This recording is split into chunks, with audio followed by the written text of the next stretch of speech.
So impatient, so unkind, and doomed to fail.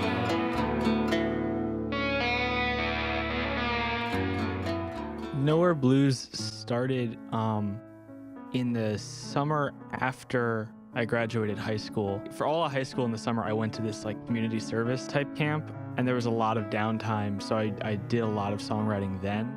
I do a lot of alternate tunings, and once you leave your guitar in a tuning, it becomes a chore to fix it. So I had it left in the tuning that people on the internet think is what Alex G uses for Nintendo 64, with like a capo half on the neck. But I had to do this awful thing where I had to bend with my thumb around the capo to get the dum bong because it was lower. So that kind of automatically made it unpleasant to play and kind of unpleasant to listen to. So I just put the song on the shelf.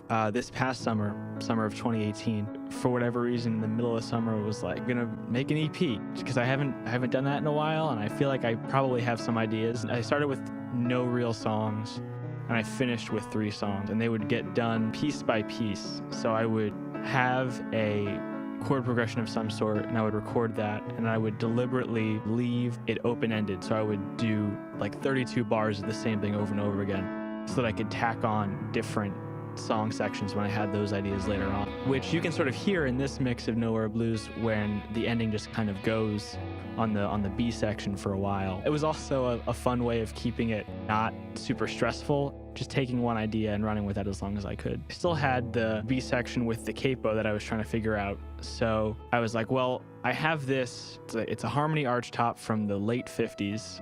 It's very broken. There's a crack running up the side of the body, and all the glue is coming off, and the action is way too high for anyone to play it. But it's very good for arpeggios because you just hit a note and it just rings. That kind of grittiness was inherent to that instrument. And I had, a good contrast between A and B, and I had a way to play the song now without having to bend around the thumb because it was 2 different takes. Scanning Google Earth, I wanted to write a song that had something to do with the internet. Everyone was writing internet songs, and I wanted to write one too. I wanted to do it in a way that was not a very arch Father John Misty type way, in a way that like had some actual human emotion in it. I thought that it was an interesting way of exploring obsession, but also the world in this very artificial but yet immersive 3D type of way.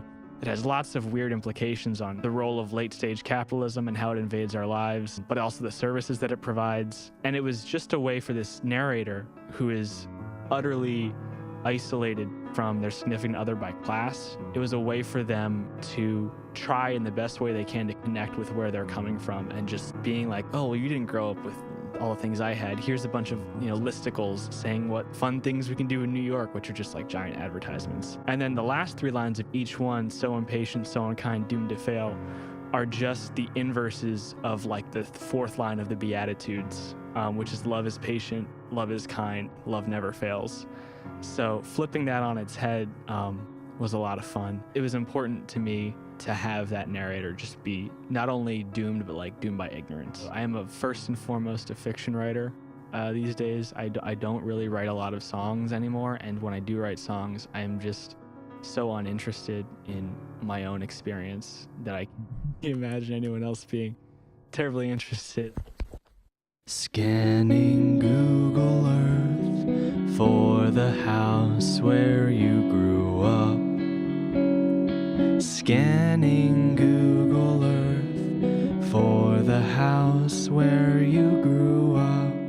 Scanning for an eye hole in your mask, some foothold.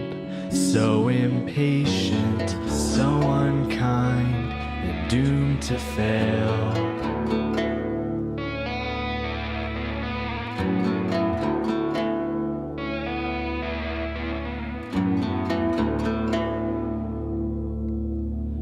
Forwarding you articles on cheap vacation spots. Forwarding you articles on cheap vacation spots. Things to do in New York for free. You ask, do you live to shame me? So impatient, so unkind, and doomed to fail.